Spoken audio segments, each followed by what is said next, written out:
I overheard my boyfriend telling his mom, "I just don't have enough to buy the ring she's worth," so I decided to tell him how much I am actually worth. We'd been dating for 3 years. Tristan was sweet, thoughtful, and came from old money that his family guarded like dragons hoarding gold. I came from nothing. Scholarships put me through college, side hustles paid my rent. I'd learned early that wanting things and affording things were two different universes. That night, I wasn't supposed to be home. My shift at the hospital got canceled last minute, so I walked in quietly through the back door. That's when I heard him on the phone in the bedroom, his voice strained in that way it gets when he's talking to his mother. "I want to marry her, I really do. But the ring Dad gave you cost $40,000. Grandfather's was $60,000.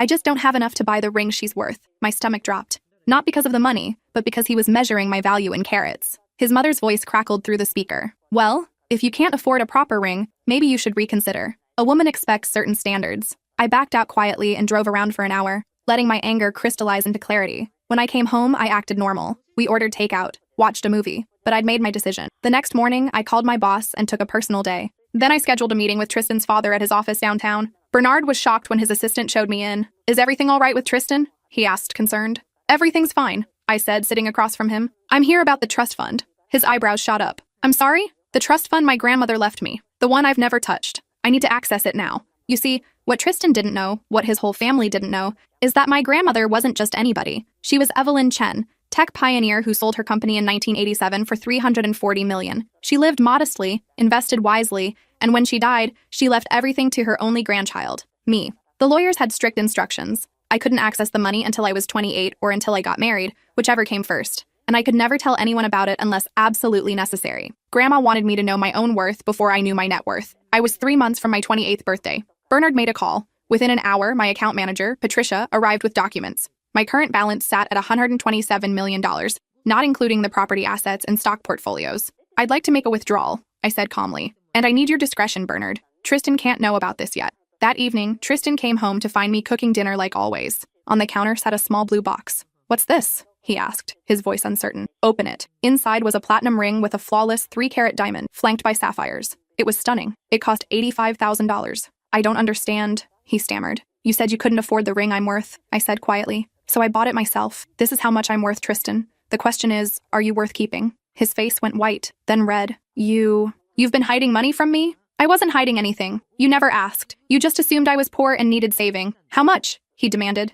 I smiled. "Enough that your mother's opinion about proper standards doesn't matter anymore." The next morning, I woke up to find Tristan gone. His mother had called 47 times. When I finally answered, her voice was ice. "You manipulative little—" "Careful," I interrupted. "I'm recording this." She hung up. 3 days later, Tristan showed up at my apartment with his father. But Bernard wasn't there to help his son. He was there to make me an offer. "May we come in?" Bernard asked, his voice careful. I stepped aside. Tristan wouldn't meet my eyes. He looked like he hadn't slept. His designer shirt wrinkled for the first time since I'd known him. Bernard sat on my second-hand couch and pulled out a folder. "I'm here in my capacity as your grandmother's executor and trustee." "I know who you are," I said. "What you may not know is that Evelyn left specific instructions regarding your inheritance. Instructions I was bound to follow." He opened the folder. "She wanted you to experience life without wealth, to build your own identity, to find someone who loved you for who you were, not what you had." Tristan finally looked up. "You knew? The whole time?" "I've known since the day you introduced her," Bernard said quietly. "Your grandmother and I were close friends for 40 years. When she showed me her granddaughter's photo, I recognized the young woman my son was dating." My hands went cold. "You've been watching me?"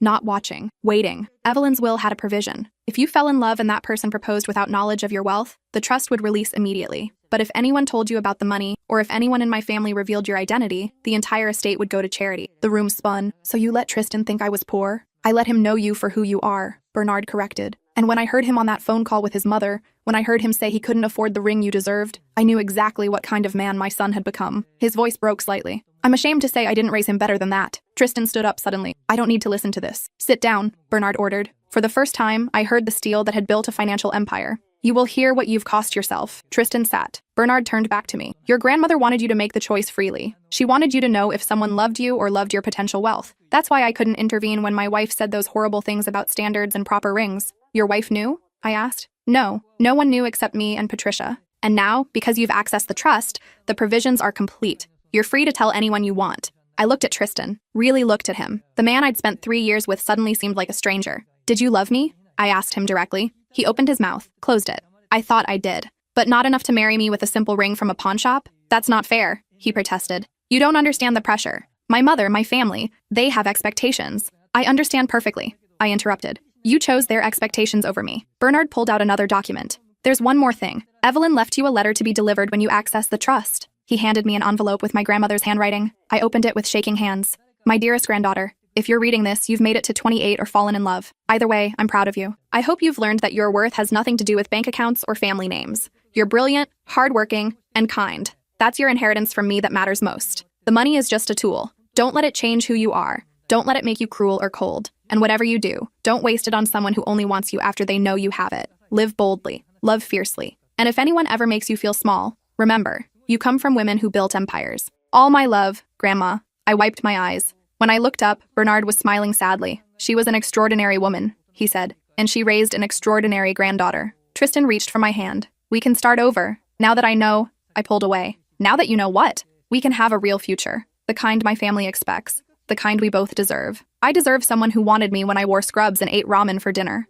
I said quietly. You're not that person. You're being unreasonable. His mother's voice came from my doorway. I hadn't even heard her come in. My son loves you. This is just a misunderstanding. I stood up. Mrs. Whitmore, I don't recall inviting you. I have every right to protect my son from gold diggers. Bernard winced. Victoria, please don't make this worse. Worse? She advanced into my apartment, her heels clicking on the worn hardwood. This girl trapped our son. She hid her wealth to make him look bad, to manipulate him into— Enough, I said. My voice came out steady and cold. I'm going to say this once.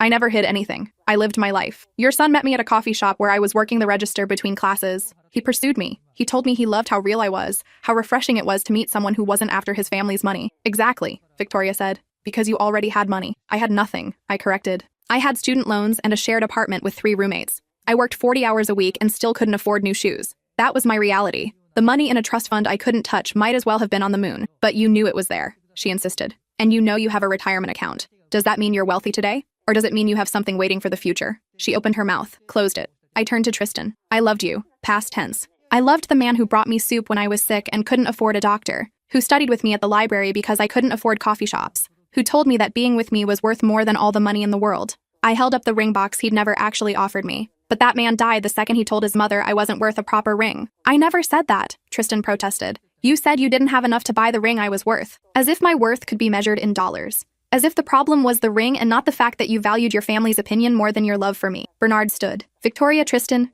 it's time to go. We're not finished here, Victoria declared. Yes, you are, I said firmly. And I want you all to understand something clearly. I'm not vindictive. I'm not going to use my money to hurt your family or ruin your business. But I'm also not going to let you treat me like a problem that needs to be managed. I pulled out my phone and played the recording I'd made of Tristan's phone call with his mother. Well, if you can't afford a proper ring, maybe you should reconsider. A woman expects certain standards. Victoria's face went white. I have 3 years of messages, calls, and comments. I continued. Every time you suggested I wasn't good enough. Every time you mentioned how Tristan should find someone from a proper family. Every family dinner where you sat me at the children's table even though I was 27 years old. That's legal, I finished. And I'm not threatening you with it. I'm just making sure you understand that I see you clearly now. All of you. Bernard herded his wife and son toward the door. Before leaving, he turned back. For what it's worth, Evelyn would have liked you even more after this conversation. She never suffered fools, and she never let anyone diminish her. After they left, I sat alone in my apartment, the one bedroom with the leaky faucet and the neighbor who played drums at 2 a.m. I could afford to move tomorrow, buy a penthouse,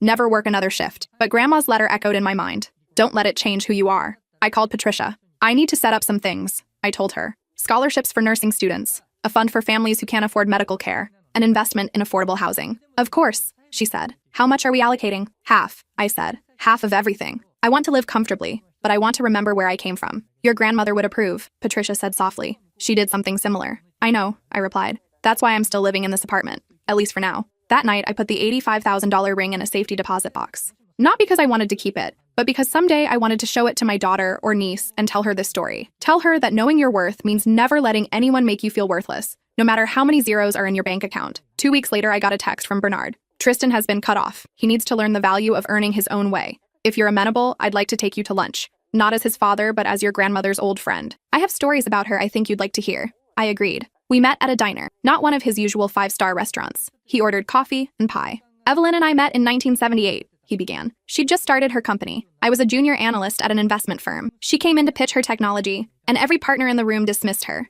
told her to get her husband to present it instead. What did she do? She walked out, went to our competitor, and made them billionaires. He laughed. I quit the next day and begged her to let me manage her money. She said yes, but only if I promised to never mistake quiet for weak. She sounds incredible. She was terrifying and wonderful. She once fired an entire board of directors because they suggested she retire and let the men run things. This was 1985. She replaced them all with women and minorities, and the company's value doubled in 2 years. I smiled, imagining it. When she got sick, Bernard continued, she made me promise something. She said, my granddaughter is going to inherit a fortune, but I want her to inherit something more important first. I want her to inherit herself. That's why the restrictions on the trust. Exactly. She was afraid you'd be swallowed up by wealth before you knew who you were. She wanted you to struggle a little, to build your own identity, to know your own strength. Did she think I'd marry someone like Tristan? Bernard sighed. She hoped you wouldn't, but she knew it was possible. That's why she set up the test. If Tristan had proposed knowing you were poor, had committed to you without knowing about the money, she would have approved the marriage and released the funds immediately. She believed someone who loved you at your perceived worst would cherish you at your best. But Tristan couldn't do it.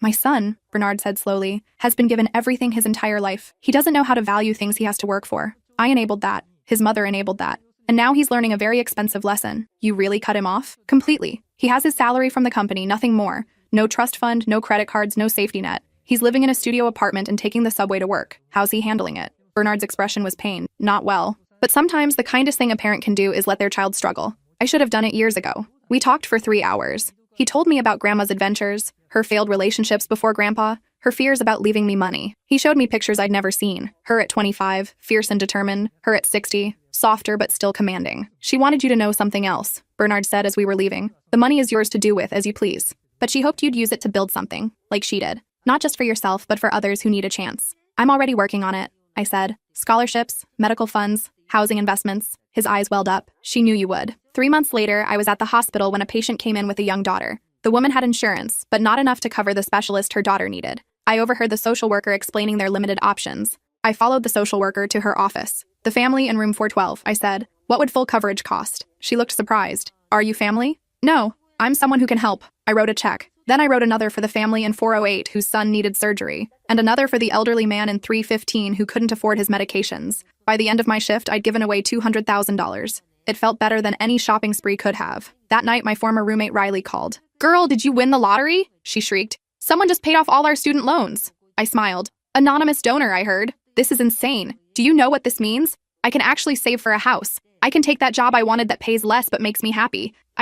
She started crying. I can breathe. You deserve it, I said. You worked so hard for that degree. We all did. But seriously, if you find out who did this, I need to thank them. I never told her it was me. That wasn't why I did it. 6 months after the breakup, I ran into Tristan at a coffee shop. He looked different, tired. His expensive watch was gone. His clothes were off the rack. Hey, he said awkwardly. Hey, can we talk? We sat down. He had regular coffee, not his usual complicated order. I've been thinking a lot, he began, about what you said, about how I measured your worth in dollars. I waited. You were right. I was raised to think value came from price tags and family names. I thought love was supposed to look a certain way, cost a certain amount. I never learned to value things I couldn't quantify. What changed? Dad cut me off. I'm living on $3,000 to $800 a month. Do you know how hard that is? I almost laughed. Yes, Tristan, I do. That's more than I lived on for years. He had the decency to look embarrassed. Right. Of course. I'm sorry. I'm learning things I should have known years ago, like how to budget, how to cook, how to take the subway without looking terrified. Those are good skills. I'm also learning that I took you for granted.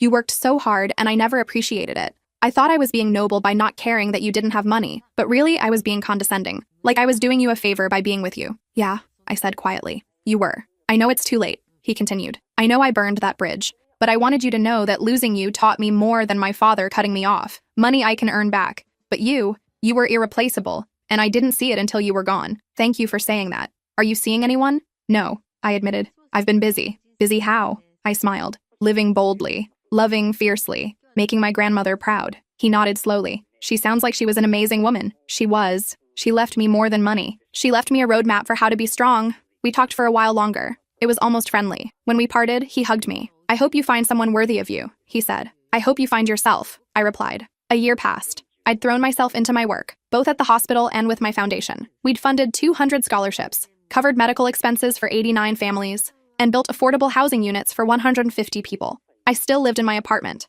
still drove my old car, still worked my shifts, but I also traveled. I'd always wanted to see Thailand, so I went. Then Morocco, then Iceland. Not staying in luxury hotels, but in hostels and local guest houses, meeting people who reminded me why Grandma wanted me to know myself first. In Reykjavik, I met Henrik. He was a teacher from Norway, traveling on summer break. We bonded over cheap wine and shared stories about our worst students. What do you do? He asked on our third night. I'm a nurse, I said. And I run a foundation that helps families with medical and educational expenses. That's beautiful work. What about you? I teach literature to teenagers who would rather be anywhere else. Some days I'm convinced I'm wasting my life. Other days a student tells me a book I recommended changed their perspective, and I remember why I do it. We spent 2 weeks together. When it was time to go home, he kissed me goodbye at the airport. If you're ever in Norway, he said. If you're ever in New York, I replied. 3 months later, he showed up at my apartment with a backpack and a nervous smile. I took a sabbatical, he said. Thought I'd spend it in New York, if that's okay. It was more than okay. Henrik didn't know about my money. He knew I worked at a hospital and ran a small foundation. When I told him I needed to work weekends, he never complained. When I said I couldn't afford expensive restaurants, he cooked for us instead. One night, 6 months into our relationship, my accountant called with an urgent matter. I took it in the bedroom, but Henrik heard me mention dollar amounts that didn't match a nurse's salary. When I came out, he was quiet. I need to tell you something, I said. He waited. I told him everything. About Grandma, the trust fund, Tristan, all of it. He listened without interrupting. When I finished, he was quiet for a long moment. Why didn't you tell me before? He finally asked. Because I needed to know you loved me, not my bank account.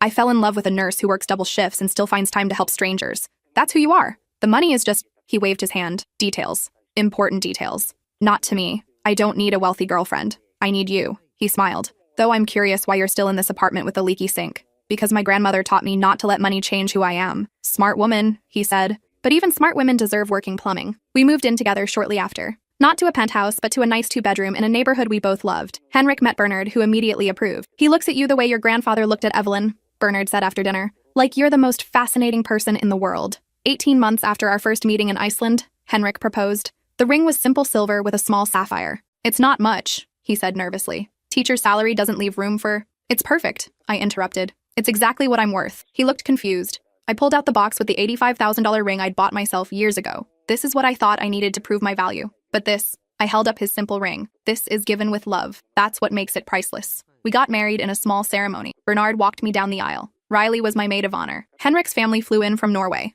Tristan sent a card. Inside was a simple note. Congratulations. I'm happy you found what I couldn't give you. There was no signature, but I recognized his handwriting. Bernard pulled me aside during the reception. Your grandmother would have loved this day. Simple, authentic, full of real joy. I wish she could be here. She is, he said, pointing to my heart. Every choice you've made, every person you've helped, every time you've stayed true to yourself, that's her living through you. After the wedding, Henrik and I took over management of the foundation together. He brought his teaching expertise, helping us develop educational programs. I brought my medical background for the healthcare initiatives. We still worked our regular jobs. I remained a nurse, taking shifts when I could. Henrik taught at a public school in the Bronx. The money sat mostly untouched, except for foundation work and modest, comfortable living. 3 years into our marriage, I got pregnant. When our daughter was born, we named her Evelyn. The day we brought her home, I found a letter in our mailbox. It was from Bernard. Your grandmother left one final instruction to be delivered when you had a child. She said timing was everything. Inside was a small key and a note in Grandma's handwriting. My dearest granddaughter,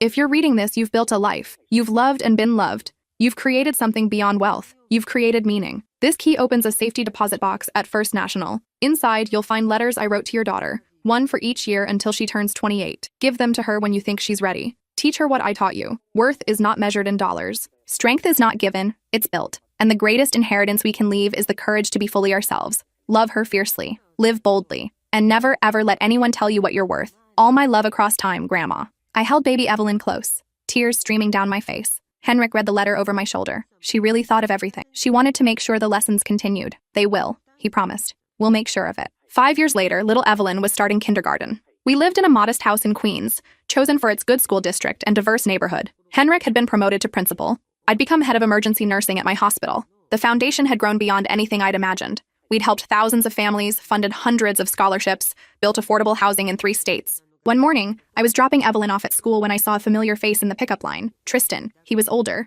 lines around his eyes, but he looked peaceful. Next to him was a woman I didn't recognize and a little boy about Evelyn's age. Our eyes met. He gave a small wave. I waved back. After drop-off, he approached me in the parking lot. This is weird, he said, laughing nervously. Yeah, that's your daughter? She's beautiful. Thank you. That's your son? Yeah, Oliver. He's my whole world. What brings you to this neighborhood? I thought you'd moved to Manhattan. I did for a while. But Dad kept me cut off for 5 years. By the time he felt I'd learned my lesson, I'd gotten used to living simply. Turns out I like it better. This neighborhood felt like home. And the woman? My wife, Natasha. She's a high school teacher. We met at a parent-teacher conference for my nephew. She had no idea who my family was. Didn't care when she found out. Sounds familiar, I said, smiling. Yeah, well, you taught me what to look for. We stood there awkwardly for a moment. I'm glad you're happy, he said finally. I mean that. I'm glad you found your way too. Dad talks about you sometimes, about the foundation, the work you're doing. He's really proud of you, says you're exactly what your grandmother hoped you'd be. That means a lot. I wanted to say, he paused, choosing words carefully. Thank you for not destroying my family when you could have, for just walking away and building something better. I didn't do it for you, I said honestly. I did it for me. Revenge would have been living in your mother's head rent-free forever. I chose to live in my own freedom instead, he nodded. That's exactly what Natasha would say. You two would probably get along. Maybe, I said. This neighborhood has a tendency to bring people together. Over the next year, our families became friendly. Not close, but friendly. The kids played together at the park. We'd wave at school events. Natasha and I discovered we both loved terrible reality TV and bonded over wine and discussions about The Bachelor. One evening, the four of us were having dinner, something that would have been unimaginable years ago. Can I ask you something? Natasha said suddenly. And please don't think I'm rude. Go ahead. Tristan told me what happened with you two. The money, the ring, all of it. But he also said you could have made his life hell and you didn't. Why? I thought about it. Because holding on to anger would have meant he still had power over me. Letting go meant I got to decide who I wanted to be. That's incredibly mature. Trust me, I had some very immature moments first. I may have sent his mother a fruit basket with a note saying, "Thanks for raising a son who taught me what I deserve," before blocking her number. Tristan choked on his wine. You didn't. I absolutely did. The note was in calligraphy. It cost $200. Natasha burst out laughing. Oh my God, I love it. What did she do? Tried to call 93 times before realizing I'd blocked her. Bernard told me she ranted about it for weeks. She still brings it up sometimes, Tristan admitted, usually when she's had too much champagne at family events. Good, I said cheerfully. Every time she eats a pear, I want her to think about the daughter-in-law who got away. We all laughed. It felt good, healing even. Henrik squeezed my hand under the table. My wife, the fruit basket assassin. It was a very expensive fruit basket, I defended. Imported cheeses, fancy crackers, those weird tiny jams. I wanted to make sure the message was classy. The message was "fuck you" wrapped in cellophane, Tristan said. The classiest "fuck you" she'll ever receive, I agreed. Later, as Henrik and I walked home, he asked, do you ever regret how it all happened? The pain with Tristan? The revelation about the money? No, I said, because if it had happened differently, I wouldn't be who I am now. I wouldn't have learned what I learned, and I probably wouldn't have met you. The universe works in mysterious ways. My grandmother would say the universe rewards those who know their worth. Smart woman, the smartest. When little Evelyn turned 7, I gave her the first letter from my grandmother. She read it slowly, her little brow furrowed in concentration. Grandma Evelyn says I'm going to do great things, she announced. You are, I agreed. She says I should be brave and kind and never let anyone make me small. Good advice.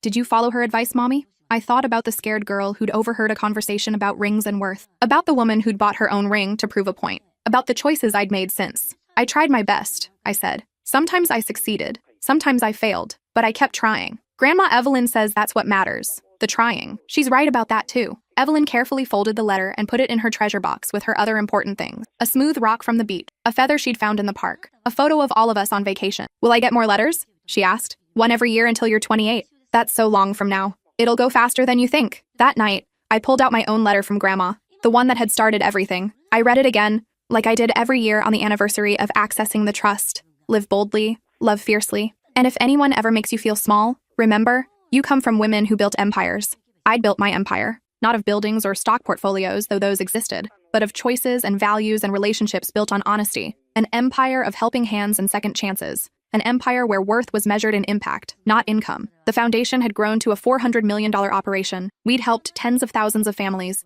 created opportunities for people who'd been told they weren't worth investing in. Every scholarship recipient got a letter from me. Someone believed in me when I needed it most. Now I'm passing that belief forward to you. Use this opportunity wisely, not because you owe me, but because you owe yourself the chance to become everything you can be. I'd gotten thousands of letters back over the years. Thank you notes from students who'd graduated, from families who'd gotten through medical crises, from people who'd moved into our affordable housing and rebuilt their lives. Those letters filled an entire room in our house. My real treasure. Bernard was aging now, in his late 70s. He'd stepped down from running the company, passing it to a board of directors he'd carefully selected. We still had lunch once a month. Your grandmother would be so proud, he said at our latest meeting. Not just of the money you've given away, but of who you've become. I hope so. I know so. She told me once that the true test of character is what you do when no one is watching, and nothing is at stake except your own integrity. I think about that a lot. She also said something else. She said, I'm giving my granddaughter money, but what I really want to give her is the wisdom to know it doesn't matter. That's a hard lesson. The best ones are. He pulled out a small box. I have something for you. From Evelyn. She left it with instructions to give it to you on your 35th birthday.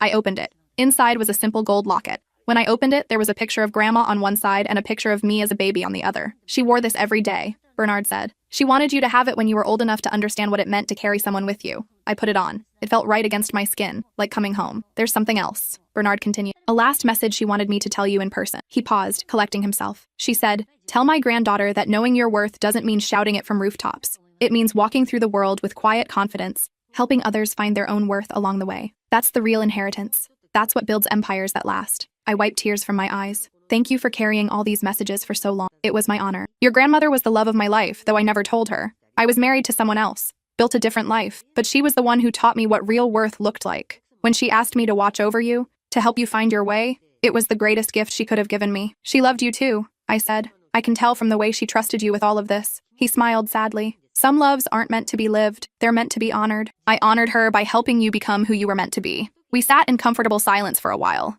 What will you do now? He asked eventually. You've accomplished so much. What's next? I want to expand the foundation internationally. There are kids in developing countries who need the same chances I had. I want to build schools, fund medical clinics, create opportunities. Ambitious. Grandma would expect nothing less. No, she wouldn't. 2 years later, we opened our first international initiative in Ghana, a school and medical clinic combined, serving 500 children and their families. At the opening ceremony, I stood before a crowd of villagers, local officials, and foundation staff. My grandmother believed that every person has inherent worth, I said. Not because of what they own or where they come from, but because they're human. She taught me that those of us with resources have a responsibility to help others access their potential. The children sang a song they'd learned for the occasion. Their voices carried across the red dirt, clear and hopeful. After the ceremony, a little girl approached me shyly. She couldn't have been more than 6. "Are you the rich lady?" she asked in accented English. I knelt down to her level. "I'm just a lady who wants to help. My teacher says you're going to pay for my school forever. That's the plan." "Why?" It was such a simple question, such a profound one. "Because someone helped me once," I said.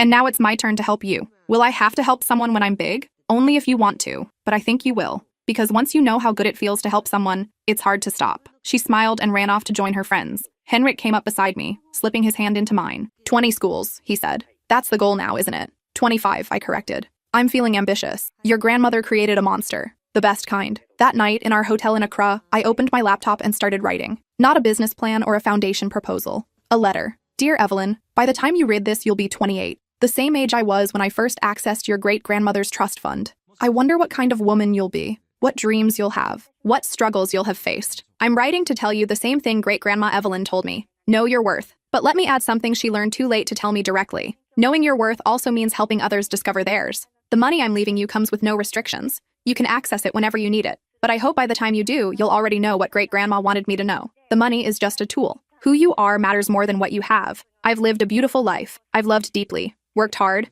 and helped where I could. I've made mistakes and learned from them. I've lost people and found new ones. And through it all, I've tried to honor the woman who gave me more than money. She gave me a blueprint for living. Whatever you do with your inheritance, do it with intention. Do it with love. Do it with the knowledge that you come from a line of strong women who built empires, not of wealth, but of worth. Live boldly, love fiercely, and never let anyone tell you what you're worth. All my love, your mother." I saved it in a file marked, "For Evelyn, age 28. Someday she'd read it. Someday she'd make her own choices about what to do with the fortune she'd inherit. But for now, she was just a kid who loved horses and hated broccoli, who climbed trees and scraped her knees, who had her father's kind eyes and her great-grandmother's determination. Perfect, just as she was. 10 years passed. The foundation flourished. We'd built 31 schools across 8 countries, funded medical care for over 100,000 families, provided scholarships to 2,400 students. Little Evelyn was 17 now, applying to colleges. She wanted to study international development. "I want to work with your foundation," she announced one night at dinner. "After college. I want to help build schools like the ones in Ghana and Tanzania." "What about the trust fund?" I asked carefully. "You'll get access in 11 years. She shrugged. "That's just money. I want to earn my place. I want to know I'm doing this work because I chose it, not because I have to." Henrik and I exchanged glances. She'd absorbed the lessons without us having to preach them. "Great-grandma Evelyn would like that answer," I said. "I hope so. From her letters, she sounds like she'd be really tough to impress." She was. And you would have impressed her. Bernard passed away the following spring. He was 82 and he went peacefully in his sleep. At his funeral, I learned things I'd never known. How he'd secretly funded scholarships for underprivileged students for 40 years. How he'd paid medical bills for families in need. How he'd used his wealth quietly, without fanfare or recognition. He learned from Evelyn, one of his old colleagues told me. After she died, he became a different person. More thoughtful, more generous. He said she taught him that money was boring unless you did something meaningful with it. Tristan spoke at the funeral. He was in his 50s now, still married to Natasha, with 3 kids. "My father taught me 2 great lessons," he said. "The first was what not to do, how to be entitled and blind to others' worth. The second was how to fix it. When he cut me off, I thought he was being cruel. Now I know he was being kind. He was giving me the chance to rebuild myself into someone worth being. After the service, Victoria approached me. She was elderly now, her sharp edges softened by time. "I owe you an apology," she said stiffly, "for how I treated you, for the things I said. That was a long time ago. It was. But I've watched you build something remarkable. I've watched my son become a better man because you showed him what real worth looks like. And I've realized I spent my whole life measuring the wrong things. It's never too late to change what you measure." She smiled sadly. "Bernard used to say that. He said Evelyn taught him that lesson. She taught a lot of people. She taught you best of all." We stood together in the cemetery, 3 generations of complicated history between us. "The fruit basket," Victoria said suddenly. "Excuse me?" "The fruit basket you sent me, with the note about raising a son who taught you what you deserve." "Oh, that. I kept the note. It's in my desk drawer. Sometimes when I'm tempted to judge someone for not meeting arbitrary standards, I read it. It reminds me what happens when you mistake price for value. I'm glad it helped. It did more than help. It changed me. Just took me a decade to admit it." She walked away slowly, leaning on her cane. Tristan came up beside me. "Did my mother just apologize to you?" "In her way. Miracles do happen. Sometimes the slowest changes are the most lasting ones." "Is that Grandma Evelyn wisdom?" "No, that's therapist wisdom. I've been in therapy for 15 years. Best investment I ever made." He laughed. "Better than the $85,000 ring?" "Way better. That ring is sitting in a safety deposit box. My mental health I use every day. Whatever happened to that ring anyway? I'm saving it for Evelyn. When she's old enough to understand the story, I'll give it to her. Not as a prize, but as a reminder. A reminder of what? That the most valuable things can't be bought. They have to be earned through knowing yourself first." The Foundation's 20th anniversary gala was approaching. We'd planned a major announcement. A new initiative to fund women's education globally with a $500 million commitment. The night of the gala, I wore Grandma's locket. Simple black dress, no designer labels. Henrik wore a suit he'd owned for 10 years. "We could upgrade our wardrobes," he joked. "We can definitely afford it." "Why? These clothes work fine." "Because every other person here will be in clothes that cost more than our car." "Let them. We'll be the ones who know the difference between looking wealthy and being wealthy." The ballroom was filled with donors, foundation staff, scholarship recipients, and families we'd helped. The diversity of the crowd always made me proud. I spotted Evelyn across the room, talking animatedly with a group of scholarship students. At 17, she was confident and kind, asking them about their studies, their dreams. A young woman approached the microphone. She was one of our first scholarship recipients, now a doctor. 15 years ago, I was accepted to medical school but couldn't afford to go. My family had nothing. I thought my dream was over. Then I got a letter from this foundation. It said, "Someone believed in me when I needed it most. Now I'm passing that belief forward to you." Her voice broke slightly. "That letter changed my life. Not just because it came with money, but because it came with belief. Someone I'd never met believed I was worth investing in. Today, I'm the head of emergency medicine at Mount Sinai.